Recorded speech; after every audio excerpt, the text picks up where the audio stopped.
શું તમે ઈચ્છો છો કે ઈશ્વર તમારો ઉપયોગ કરે? તો એક જુવાન જેણે તેની પાસે જે હતું તે સમર્પિત કર્યું, તેમ તમે પણ તમારી પાસે જે છે તે ઈશ્વરને સમર્પિત કરી શકો છો.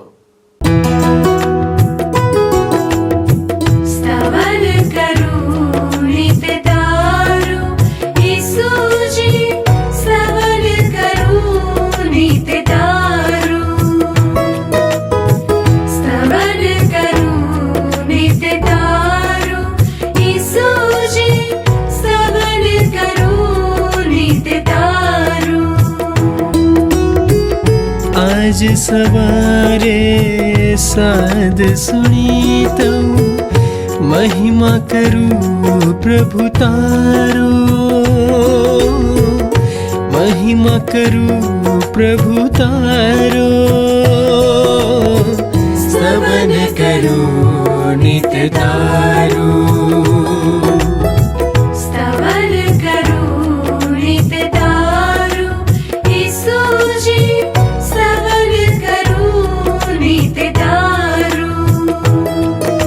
વહાલા મિત્રો, તમે કેમ છો? આ સમયે આપ ટ્રાન્સવર્લ્ડ રેડિયો ઇન્ડિયા દ્વારા પ્રસ્તુત સ્તવન બાઇબલ અભ્યાસ કાર્યક્રમને નિહાળી રહ્યા છો. હું આ કાર્યક્રમમાં આપનો પ્રેમભર્યો આવકાર કરું છું.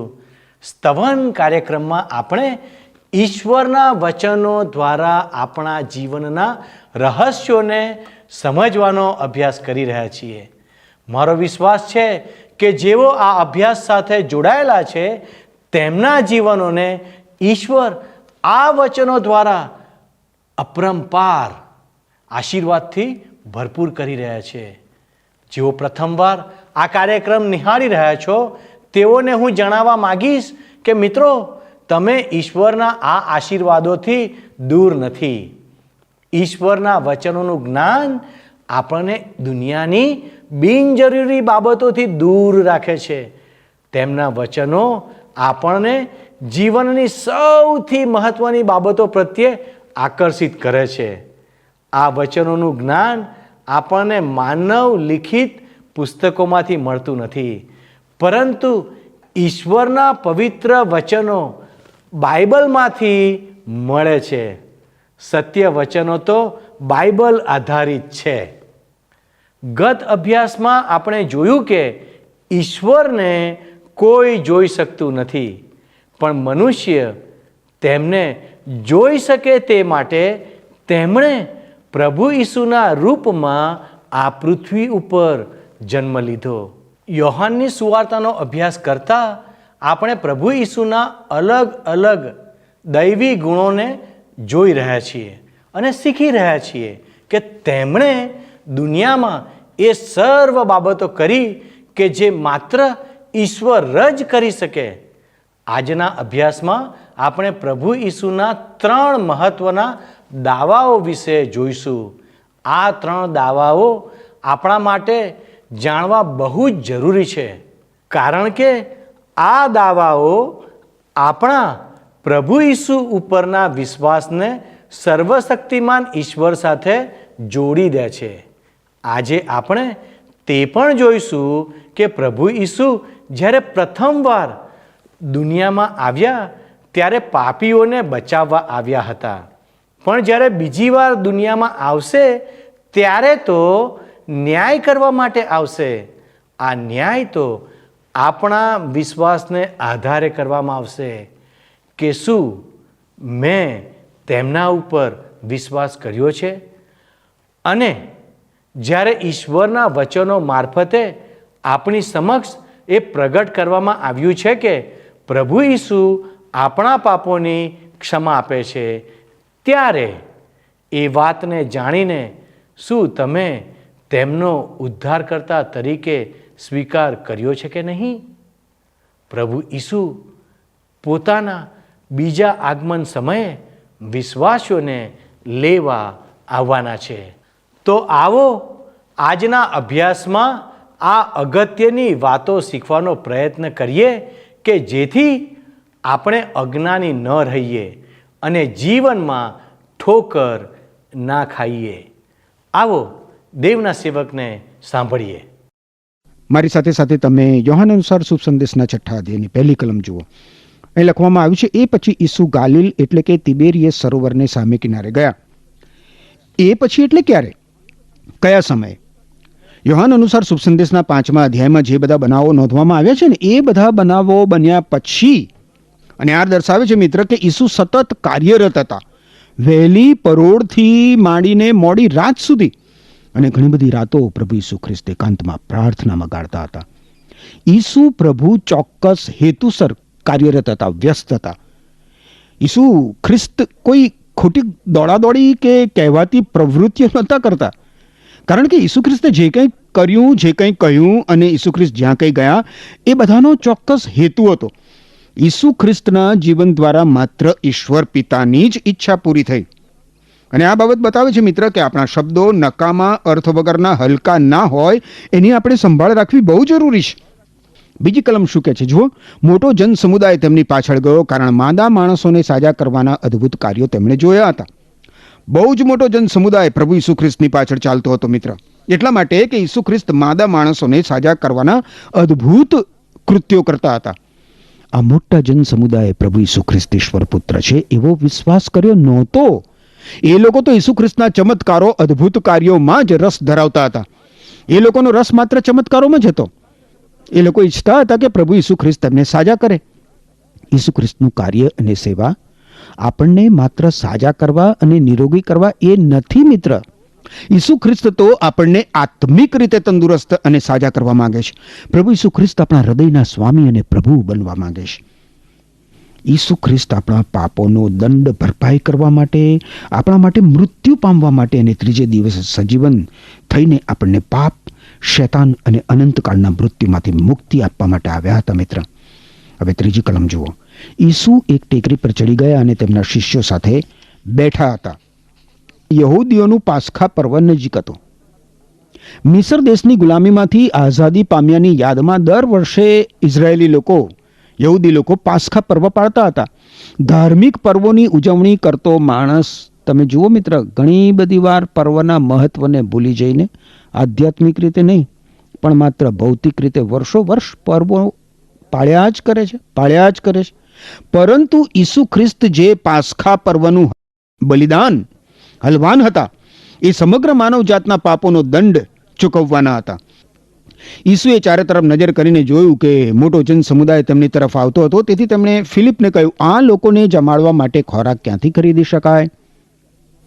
ઈસુએ ચારે બાજુ નજર કરીને જોયું કે બહુ જ મોટો જન સમુદાય એમની તરફ આવતો હતો. અને આ બાબત બતાવે છે મિત્ર કે પ્રભુ ઈસુ ખ્રિસ્તની નજર લોકો તરફ છે, લોકો તરફ. અને ઈસુ ખ્રિસ્ત ચારે બાજુએ એ જોઈ રહ્યા છે કે લોકો એમની તરફ આવી રહ્યા છે. ઈસુ ખ્રિસ્તની દ્રષ્ટિ એમની તરફ આવતા લોકો ઉપર છે. અને એ બતાવે છે મિત્ર કે પ્રભુ ઈસુ ખ્રિસ્તની નજર તમારા ઉપર છે. જો તમે ઈસુ ખ્રિસ્તને મળવા માંગો છો તો ઈસુ ખ્રિસ્ત તમારા જીવનમાં રસ ધરાવે છે, તમારી કાળજી રાખે છે. 6ઠ્ઠી કલમ શું કહે છે? ફિલિપની પરીક્ષા કરવા જ તેમણે એ કહ્યું હતું, પરંતુ ખરેખર પોતે શું કરવાના છે તે ઈસુ જાણતા હતા. ઈસુ ફિલિપની પરીક્ષા કરવાના હેતુથી જ એને પ્રશ્ન પૂછે છે, પરંતુ પ્રભુ ઈસુ ખ્રિસ્ત પોતે મોટા જન સમુદાય માટે ખોરાકની વ્યવસ્થા કરવાના છે અને ઈસુ ખ્રિસ્તે જાણતા હતા. આ બાબત બતાવે છે મિત્ર કે આપણી ગમે તેવી જરૂરિયાત હોય, એ જરૂરિયાત પૂરી પાડનાર માત્ર ઈશ્વર છે. પરંતુ આપણે જરૂરિયાતો માટે કોની ઉપર આધાર રાખીએ છીએ? કોની ઉપર? જ્યારે માનવી રીતે કશું જ શક્ય ના હોય ત્યારે આપણે શું વિચારીએ છીએ? કેવી ગણતરીઓ કરીએ છીએ? આપણી સર્વ ગરજો પૂરી પાડનાર માત્ર ઈશ્વર છે મિત્ર. અને આપણે માત્ર ઈશ્વર ઉપર વિશ્વાસ રાખીને ઈશ્વર જે પ્રમાણે કહે એ કરવાની જરૂર હોય છે. 7મી કલમ કહે છે કે ફિલિપે જવાબ આપ્યો, 200 દિનારનો ખોરાક લાવીશું તો પણ બધાને થોડોય નહીં મળે. ફિલિપ માત્ર માનવીય રીતે પરિસ્થિતિની સામે જુએ છે અને પ્રભુ ઈસુ ખ્રિસ્ત કે જે સર્વશક્તિમાન છે, સર્વગરજ પૂરી પાડનાર, એ જાણવા છતાં ગણતરી કરવા લાગે છે. શા માટે ફિલિપ 200 દિનારની વાત કરે છે? કારણ કે એ સમયે એમની પાસે 200 દિનાર હતા. જે યહૂદી નાણાંની થેલી પોતાની પાસે રાખતો હતો, યહૂદા નાણાંની થેલી પોતાની પાસે રાખતો હતો, પ્રભુ ઈસુ ખ્રિસ્તનો શિષ્ય યહૂદા, એણે જણાવ્યું હશે કે ભાઈ, હવે મારી થેલીમાં તો માત્ર 200 દિનારી જ છે, અને ફિલિપે મોટા ટોળાની સામે જોયું અને એને થયું કે આ હજારો લોકોને કેવી રીતે આપણે આટલો બધો ખોરાક માત્ર 200 દિનારથી પૂરો પાડી શકીએ. હવે એ જમાનામાં 1 દિનાર એટલે એક માણસનું આખા દિવસનું વેતન. 8મી અને 9મી કલમમાં લખ્યું છે, તેમના બીજા એક શિષ્ય સિમોન પીતરના ભાઈ આંદ્રિયાએ કહ્યું, અહીં એક છોકરો છે, એની પાસે જવની 5 રોટલી અને 2 માછલી છે, પરંતુ આટલા બધા લોકો વચ્ચે એનો શો હિસાબ? પ્રભુ ઈસુ ખ્રિસ્તનો આંદ્રિયા નામનો શિષ્ય ચારે બાજુએ ફરી વળે છે અને એણે કોની પાસે ખોરાક છે એ પણ એણે શોધી કાઢ્યું. ફિલિપે પૈસાની ગણતરી કરી, જ્યારે આ આંદ્રિયાએ ખોરાકની તપાસ કરી. ખોરાક આપવો શક્ય નથી એવું મંતવ્ય એણે પણ રજૂ કર્યું.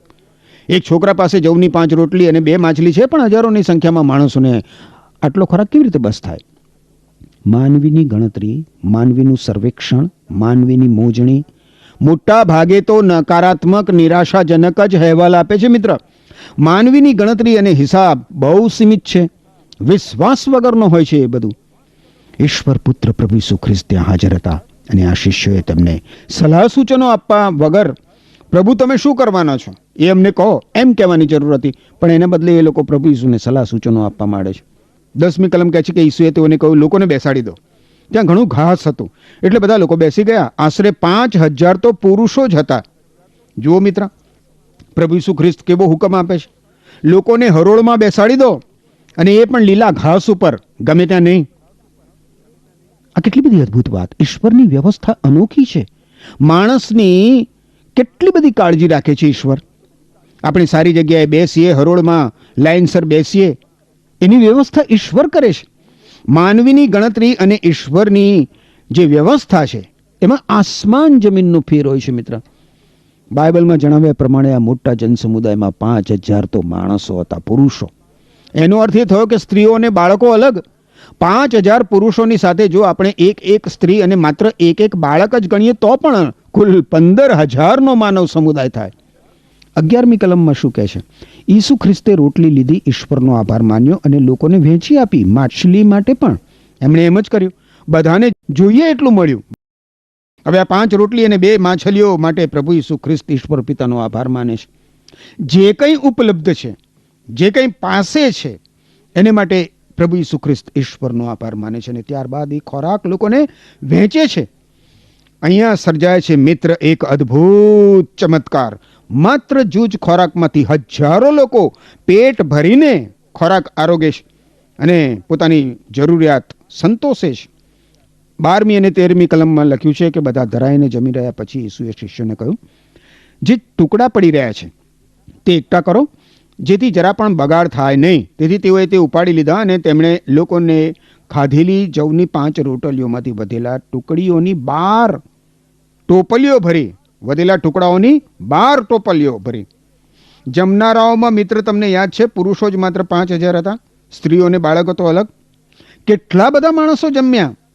પોતાની જરૂરિયાત પ્રમાણે પૂરતા પ્રમાણમાં લોકો જન્મ્યા અને ત્યારબાદ 12 ટોપલીઓ ભરીને ખોરાક વધ્યો.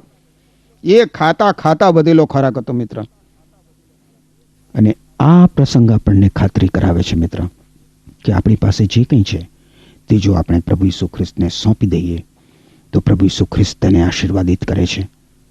પછી એ આપણું જીવન હોય કે આપણી પાસેની કોઈ ચીજ વસ્તુ હોય, ગમે તે હોય, પ્રભુ ઈસુ ખ્રિસ્તના હાથમાં એ સોંપવાથી પ્રભુ ઈસુ ખ્રિસ્ત તેને આશીર્વાદિત કરે છે.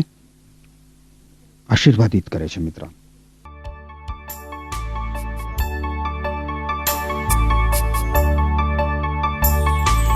દુનિયાનો તું રચના,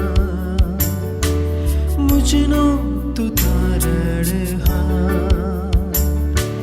દુનિયાનો તું રચના,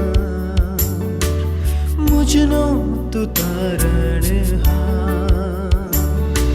શરણે તારા આવું હું, કરજે મારો સ્વીકાર, કરજે મારો સ્વીકાર.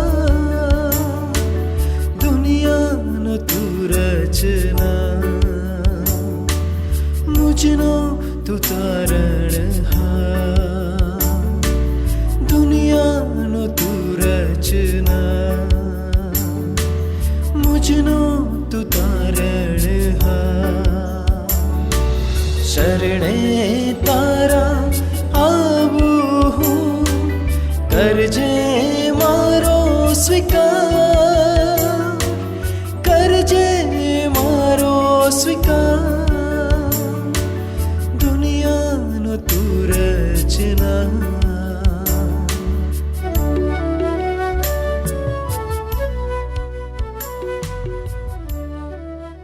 ચૌદમી અને 15મી કલમ જુઓ. આ અદ્ભુત કાર્ય જોઈને લોકોએ કહ્યું, ખરેખર આ તો દુનિયામાં ઈશ્વરના આવનાર સંદેશવાહક છે. ઈસુ જાણી ગયા કે તેઓ આવીને તેમને બળજબરીથી રાજા બનાવવાની તૈયારીમાં છે, તેથી તે પહાડોમાં ફરીથી એકલા જતા રહ્યા. જોયું મિત્ર, લોકો ઈસુને અનુસરે છે. ઈસુ ચમત્કાર કરે છે, તેથી આ લોકોએ પ્રભુ ઈસુ ખ્રિસ્તમાં નહીં, પ્રભુ ઈસુ ખ્રિસ્તના ચમત્કારમાં રસ રાખ્યો. પ્રભુ ઈસુ ખ્રિસ્તના ચમત્કારમાં એમને રુચિ છે. ઈસુ ખ્રિસ્ત ઉપર વિશ્વાસ કરવાને બદલે એ લોકો માત્ર ભૌતિક સુખાકારી અને દેહ તૃપ્તિ ઝંખે છે. પ્રભુ ઈસુ ખ્રિસ્ત માત્ર ભૌતિકવાના સુખ, આરામ અને ચીજ વસ્તુઓ પૂરી પાડવા માટે આ પૃથ્વી પર નહોતા આવ્યા મિત્ર. ઈસુ ખ્રિસ્તો આપણને ભરપૂર જીવન મળે, અનંત જીવન મળે એટલા માટે આવ્યા હતા, એ આપવા માટે આવ્યા હતા. ઈસુ પાણી પર ચાલે છે શીર્ષક નીચે 16 થી 21મી કલમમાં લખવામાં આવ્યું છે કે સાંજ પડવા આવી ત્યારે તેમના શિષ્યો સરોવર તરફ ગયા. તેઓ એક હોડીમાં બેઠા અને સરોવરમાં થઈને કાપરનાહૂમ પાછા જતા હતા. રાત પડી હતી અને ઈસુ હજી પણ તેઓની પાસે આવ્યા નહોતા. વળી સખત પવન ફૂંકાવા લાગ્યો અને મોજા ઉછળવા લાગ્યા. તેઓ હલેસા મારતા મારતા 5 થી 6 કિલોમીટર દૂર ગયા ત્યારે એમણે ઈસુને પાણી પર ચાલીને હોડીની નજીક આવતા જોયા. તેથી તેઓ ગભરાઈ ઉઠ્યા. ઈસુએ કહ્યું, બીસો નહીં, એ તો હું છું. એટલે તેઓ તેમને હોડીમાં લેવા તૈયાર થયા, પણ તેઓ જ્યાં જવા માંગતા હતા ત્યાં હોડી તરત જ પહોંચી ગઈ. પ્રભુ ઈસુ ખ્રિસ્ત પાણી ઉપર ચાલે છે. હવે બીજા શુભ સંદેશમાં તમે જુઓ તો એ પ્રમાણે પ્રભુ ઈસુ ખ્રિસ્ત ઉતાવળ કરીને પોતાના શિષ્યોને લોકોમાંથી નીકળી જવાનો આદેશ આપે છે. ઈસુ ખ્રિસ્ત પોતાના શિષ્યોને હોડીમાં બેસાડીને પોતે પર્વત ઉપર પ્રાર્થના કરવા જાય છે. આ પર્વત લગભગ 3000 ફૂટ ઊંચો હતો. આ પર્વત ઉપરથી એકાએક વાવાઝોડું ફૂંકાશે અને તે ગાલિલના સમુદ્રમાં ફૂંકાશે. આ એક વાસ્તવિક સાચું વાવાઝોડું હતું મિત્ર. ઈસુ ખ્રિસ્તના શિષ્યો ગાલિલના સમુદ્રમાં લગભગ 5 થી 6 કિલોમીટર દૂર ચાલે છે, એટલે લગભગ સમુદ્રની વધવચમાં આવી જાય છે. અને આ શિષ્યોએ પ્રભુ ઈસુ ખ્રિસ્તને સમુદ્રમાં પાણી ઉપર ચાલતા જોયા. પ્રભુ ઈસુ ખ્રિસ્તને શિષ્યો ઓળખી શક્યા નહીં, અને એટલે પ્રભુ ઈસુ ખ્રિસ્તને આ રીતે પાણી ઉપર ચાલતા જોઈને એ લોકો ગભરાઈ જાય છે. યોહાન પ્રભુ ઈસુ ખ્રિસ્તનો શિષ્ય એ માછીમાર હતો. એ બહુ જ સચ્ચાઈથી પ્રભુ ઈસુ ખ્રિસ્ત પાણી ઉપર ચાલ્યા છે એ હકીકત અહીંયા પ્રદર્શિત કરે છે. અહીં ઈસુ ખ્રિસ્ત પાણી ઉપર ચાલે છે, એમાં આપણને પ્રભુ ઈસુ ખ્રિસ્તનું ઈશ્વરત્વ જોવા મળે છે મિત્ર. વાવાઝોડાના સમયે ભર સમુદ્રમાં પ્રભુ ઈસુ ખ્રિસ્ત પોતાના શિષ્યોની મુલાકાત લે છે. અને એ પરિસ્થિતિ કેવી છે જરા વિચાર કરો. વાવાઝોડાની પરિસ્થિતિ, ઝંઝાવાત સમુદ્રમાં જામ્યો છે, તોફાન ઉઠ્યું છે, અને રાત્રિનો સમય, અંધકાર, વાવાઝોડું, અને એમાંય કંઈક અસાધારણ દેખાવ. કોઈ માણસ પાણી ઉપર ચાલતો ચાલતો હોડી તરફ આવી રહ્યો છે. ગભરાઈ ગયેલા શિષ્યો, તોફાનથી ગભરાઈ ગયેલા શિષ્યો વધુ ગભરાઈ જાય છે. અને આ સમયે પ્રભુ ઈસુ ખ્રિસ્ત પણ હોડીમાં નથી, ને એટલા માટે શિષ્યોની ગભરામણ વધી જાય છે. જો કે પાણી ઉપર ચાલનાર પ્રભુ ઈસુ ખ્રિસ્ત છે એની શિષ્યોને ખબર નથી, નહીં તો એ લોકો ગભરાયા ન હોત. એ રાત્રે મિત્ર એ વાવાઝોડામાં પ્રભુ ઈસુ ખ્રિસ્ત શિષ્યોની પાસે આવે છે. અને આજે પણ મિત્ર, આજે પણ પ્રભુ ઈસુ ખ્રિસ્ત પોતાના લોકોની પાસે જીવનમાં આવતા ઝંઝાવાતો અને વાવાઝોડામાં આવે છે મિત્ર, આવે છે. જો તમે પ્રભુ ઈસુ ખ્રિસ્તના થયા નથી તો ઈસુ ખ્રિસ્ત તમારા જીવનમાં આવવા માંગે છે. ભલે તમે ગમે તેવી ભયંકર પરિસ્થિતિમાં મુકાયા હોય, પણ ઈસુ તમારી પાસે તમને મદદ કરવા આવવા માંગે છે મિત્ર. તમારે ડરવાની કે ગભરાવાની જરૂર નથી. ઈસુ ખ્રિસ્ત આપણા જીવનની મુશ્કેલ પરિસ્થિતિમાં પોતાની હાજરી વધારે વાસ્તવિક બનાવીને આપણી વધારે નજીક આવે છે. મને ખબર નથી મિત્ર કે શા માટે એ મધ્યરાત્રિ સુધી અને મુશ્કેલીના સમય સુધી આપણને દૂર લાગે છે. શક્ય છે કે આપણે જ એમનો અનુભવ કરતા નથી. જ્યારે ચારે બાજુ વ્યવસ્થિત હોય છે, જ્યારે આપણે ઈશ્વરથી દૂર રહીએ છીએ, માત્ર કટોકટીની પળોમાં આપણે પ્રભુ ઈસુ ખ્રિસ્તને પોકાર કરીએ છીએ. પરિસ્થિતિ જ્યારે આપણે ગભરાઈ જઈએ એવી બની જાય ત્યારે આપણે ઈશ્વરની હાજરી પામવા માટે, મદદ પામવા માટે એમને ઝંખીએ છીએ, એમને પોકાર કરીએ છીએ. અને દયાળુ ઈશ્વર ફરીથી એક નવી કૃપા આપી આપણને એમના પ્રેમનો, એમની દયાનો અનુભવ કરાવે છે. હવે તમે જુઓ તો પ્રભુ ઈસુ ખ્રિસ્તને પાણી ઉપર ચાલતા જોઈને શિષ્યો ગભરાઈ જાય છે. પણ પ્રભુ ઈસુ ખ્રિસ્ત શું કહે છે? બીશો નહીં, એ તો હું છું. આ બાબત સ્પષ્ટ કરે છે મિત્ર કે ઈશ્વર આપણને કદી જ ડરાવતા નથી. પરિસ્થિતિને જોઈને આપણે ગભરાઈ જઈએ અને જ્યારે પ્રભુ ઈસુ ખ્રિસ્ત આપણી મદદે આવે ત્યારે પણ આપણે ગભરાયેલા જ હોઈએ છીએ. પરંતુ પ્રભુ ઈસુ ખ્રિસ્ત કહે છે કે બીશો નહીં, ગભરાશો નહીં, એ તો હું છું. પોતાની વ્યક્તિ જ હું છુંની ઓળખાણ આપી શકે મિત્ર. અજાણી વ્યક્તિ, પારખી વ્યક્તિ કદી જ હું છું એવું નથી કહેતી. માત્ર ઈસુ ખ્રિસ્ત જ આપણને એ જણાવી શકે છે કે એ તો હું છું. કારણ કે ઈસુ ખ્રિસ્ત આપણા સર્જનહાર છે, આપણા ઉદ્ધાર કરતા છે. પ્રભુ ઈસુ ખ્રિસ્તના આગમનની સાથે જ અહીં લખ્યું છે એ પ્રમાણે હોડી એના નિયત સ્થાને પહોંચી ગઈ. એ તોફાન, એ બીક, એ બધું જ ગાયબ થઈ ગયું. હવે ઈસુ ખ્રિસ્ત પોતે જીવનની રોટલી છે એ આગળની કલમોમાં જાહેર કરે છે. હજારો લોકો પ્રભુ ઈસુ ખ્રિસ્તની પાછળ ચાલે છે. ઘણા લોકો માત્ર રોટલી ખાવા માટે અને ઘણા ચમત્કારો જોવા માટે, પણ હજારો લોકો પ્રભુ ઈસુ ખ્રિસ્તની પાછળ ચાલતા હતા. આ લોકોને પ્રભુ ઈસુ ખ્રિસ્ત હવે શું કહે છે એ તમે જુઓ 22 થી 24 કલમો. લોકો ઈસુને શોધે છે. સરોવરને સામે કિનારે રહી ગયેલા લોકોને બીજે દિવસે ખબર પડી કે ત્યાં ફક્ત એક જ હોડી હતી અને ઈસુ તેમના શિષ્યો સાથે હોડીમાં ગયા નહોતા, પરંતુ શિષ્યો તેમને લીધા વગર જ ઉપડી ગયા હતા. કિનારા પરની જે જગ્યાએ પ્રભુએ ઈશ્વરનો આભાર માન્યો હતો અને લોકોએ રોટલી ખાધી હતી ત્યાં તિબેરિયસથી બીજી હોડીઓ આવી પહોંચી. લોકોએ ઈસુને કે તેમના શિષ્યોને જોયા નહીં ત્યારે તેઓ પોતે જ એક હોડીમાં બેસીને ઈસુને શોધવા કાપરનાહૂમ ચાલ્યા ગયા. હવે તિબેરિયસ નામના સ્થળેથી લોકો આવે છે. અહીં લખ્યું છે એ પ્રમાણે આપણે જોયું, જ્યાં પ્રભુ ઈસુ ખ્રિસ્તે માત્ર જૂજ ખોરાકને આશીર્વાદિત કરીને હજારો લોકોની ભૂખ સંતોષી હતી. આ લોકો પ્રભુ ઈસુ ખ્રિસ્તની શોધ કરતા કરતા અહીં આવી પહોંચે છે. અહીં મિત્ર યોહાન પ્રથમ વખત પ્રભુ ઈસુને પ્રભુ તરીકે ઉદ્દેશે છે 23મી કલમમાં. એ જગ્યાએ પ્રભુએ ઈશ્વરનો આભાર માન્યો હતો. ઈસુ ખ્રિસ્ત પાપી માનવજાતને બચાવવા માટે, ઉગારવા માટે સદેહ થયા, માનવી બન્યા અને માનવી સમક્ષ પ્રગટ કર્યું કે ઈસુ ખ્રિસ્ત મુક્તિદાતા છે, મનુષ્યના અજોડ ઉદ્ધારક છે. કારણ કે ઈસુના નામનો અર્થ જ તારનાર, ઉદ્ધારક, મુક્તિદાતા થાય છે. અને પ્રભુ એટલે તો સ્વામી, અને સ્વામી એટલે આપણા જીવનના સ્વામી, આપણા જીવનના રાજા, આપણા જીવનના, આપણા હૃદયના, આપણા મગજના, આપણા શરીરના, આપણી લાગણીઓના અને આપણા સર્વસ્વના સ્વામી. ઈસુ એટલે તારનાર, પાપોમાંથી છોડાવનાર, આપણા દુષ્કર્મોના બંધનોમાંથી, આપણા પાપોની શિક્ષામાંથી આપણો ઉદ્ધાર કરનાર, પાપ, શૈતાન અને મૃત્યુમાંથી આપણને ઉગારનાર. અને પ્રભુ એટલે સ્વામી, જેમને આપણા જીવન ઉપર પૂરેપૂરો અધિકાર છે તે. હવે 25 અને 26 કલમો જુઓ. જીવનની રોટલી ઈસુ, એ શીર્ષક નીચે 25 અને 26મી કલમમાં લખ્યું છે કે જ્યારે તેઓએ ઈસુને સામે કિનારે જોયા ત્યારે તેમણે પૂછ્યું, ગુરુજી, તમે અહીં ક્યારે આવ્યા?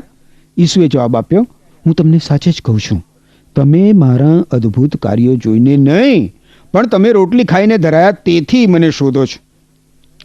પ્રભુ ઈસુ ખ્રિસ્તને લોકો પ્રશ્ન પૂછે છે કે ગુરુજી, તમે અહીં ક્યારે આવ્યા? પણ પ્રભુ ઈસુ ખ્રિસ્ત તેમના પ્રશ્નનો સીધો ઉત્તર આપવાના બદલે એમના હૃદયમાં શું છે, આ લોકોના હૃદયમાં શું છે એ પ્રભુ ઈસુ ખ્રિસ્ત જાણતા હતા.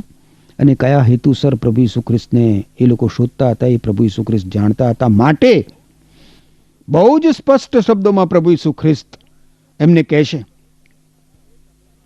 કે તમે મારા અદ્ભુત કાર્યો જોઈને નહીં, પણ તમે રોટલી ખાઈને ધરાયા તેથી મને શોધો છો. આ લોકોનો રસ માત્ર ખોરાકમાં હતો, એમના પેટ ભરાય એમાં હતો.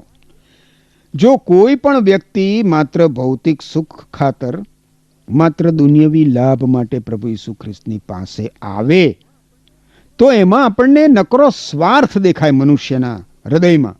આ તો એક સોદો છે. ઈસુ ખ્રિસ્ત તો મિત્ર આપણી આધ્યાત્મિક ભૂખ સંતોષવા માટે આ પૃથ્વી ઉપર આવ્યા હતા. ઈશ્વર વગર ભૂખે ટળવળતા આપણા આત્માને તૃપ્ત કરવા માટે પ્રભુ ઈસુ ખ્રિસ્ત પૃથ્વી ઉપર આવ્યા હતા. 27મી કલમ કહે છે, નાશવંત નહીં પણ સાર્વકાલિક ખોરાક મેળવવા માટે મહેનત કરો. માનવ પુત્ર તમને તે ખોરાક આપશે, કારણ ઈશ્વર પિતાએ તેના પર પોતાની મંજૂરીની મુદ્રા મારી છે.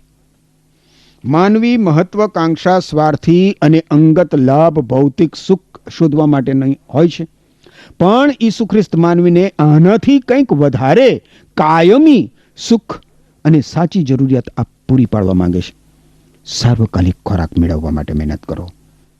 હા, શારીરિક ખોરાક મહત્વનો છે, પણ ત્યાં જ બધી વાતનો અંત નથી આવતો. આત્મિક ખોરાક તમે શોધો, અને આત્મિક ખોરાક તો માત્ર પ્રભુ ઈસુ ખ્રિસ્તની પાસે મળે, બાઇબલમાંના ઈશ્વરના પવિત્ર વચનોમાં મળે. મિત્ર, તમારા માટે મારી એ જ પ્રાર્થના છે કે બાઇબલમાંના ઈશ્વરના પવિત્ર વચનો રૂપી ખોરાક દરરોજ તમે આરોગતા શીખો. ઈશ્વર તમને આશીષ આપો. આમેન. મિત્રો, પ્રભુ ઈસુનું વચન માનવીય જીવનનો સૌથી જટિલ અને સંવેદનશીલ સમસ્યા માટે સંતોષ આપનારું વચન છે. જ્યારે તે એમ કહે છે, જે મારા વચન સાંભળે છે અને મને મોકલનાર પર વિશ્વાસ કરે છે તેને અનંત જીવન છે. તે અપરાધી નહીં ઠરશે, પણ મરણમાંથી નીકળીને જીવનમાં આવ્યો છે. આવા પ્રકારની આજ્ઞા ઈશ્વર સિવાય બીજું કોઈ આપી શકતું નથી. ઈશ્વરે પ્રભુ ઈસુના રૂપમાં આવીને મનુષ્યનો ઈશ્વર સાથેનો સંબંધ સ્થાપિત થાય તેનો માર્ગ મોકળો કરી આપ્યો. તેનો સ્વીકાર કરવો કે ના કરવો તેની સ્વતંત્રતા પણ તેમણે આપણને આપી છે. પરંતુ કોણ એવું છે કે જે મરણ ચાહે અને જીવનને નહીં? મને એવું લાગતું નથી કે આજે જેટલા પણ લોકો આ કાર્યક્રમ જોઈ રહ્યા છે તેઓ જીવન પ્રાપ્ત કરવા માગતા નહીં હોય. જો ખરેખર તમે જીવન મેળવવા ચાહો છો તો ઈશ્વરની આ વ્યવસ્થા ઉપર વિશ્વાસ કરો અને પ્રભુ ઈસુ ઉપર પોતાનો વિશ્વાસ જાહેર કરો. યોહાનની સુવાર્તા એ વધુ સારી રીતે સ્પષ્ટ કરે છે કે પ્રભુ ઈસુ ઉપર વિશ્વાસ કરનાર મરણને પેલે પાર જઈને કેવી રીતે જીવનમાં પ્રવેશ કરશે. તેથી જ હું તમને વિનંતી કરું છું કે આ અભ્યાસ સાથે જોડાયેલા રહો, જેથી તમે તે સારી રીતે સમજીને નક્કી કરી શકો કે ઈશ્વરે પોતાના પુત્ર પ્રભુ ઈસુ ઉપર વિશ્વાસ કરનારાઓ માટે કેવી યોજના બનાવી છે. તો આ અભ્યાસના અંતમાં આવો આપણે પ્રાર્થના કરીએ. હે અમારા ઈશ્વર, અમે તમારો આભાર માનીએ છીએ કે તમે સ્વર્ગમાં બેસીને અમારા જીવનના ઉદ્ધારને માટે યોજના બનાવી. અમને શાંતિ પ્રાપ્ત થાય તેને માટે તમે યોજના કરી. અમારા જીવનોમાં તારણ આવે તેને માટે તમે યોજના બનાવી. પ્રભુ, તમે અમને મદદ કરો કે અમે આ યોજનામાં ભાગીદાર બનીએ. પવિત્ર પ્રભુ, અમે તમારા હાથોમાં અમારા જીવનો લાવીએ છીએ. અમારી આ વિનંતી ઈસુના નામમાં માગીએ છીએ, માટે સાંભળોને સ્વીકાર કરો. આમેન. ઈશ્વર આપને આશીષ આપો. આમેન. શું તમને આ કાર્યક્રમ ગમ્યો? અત્યારે જ અમને મિસ કોલ કરો.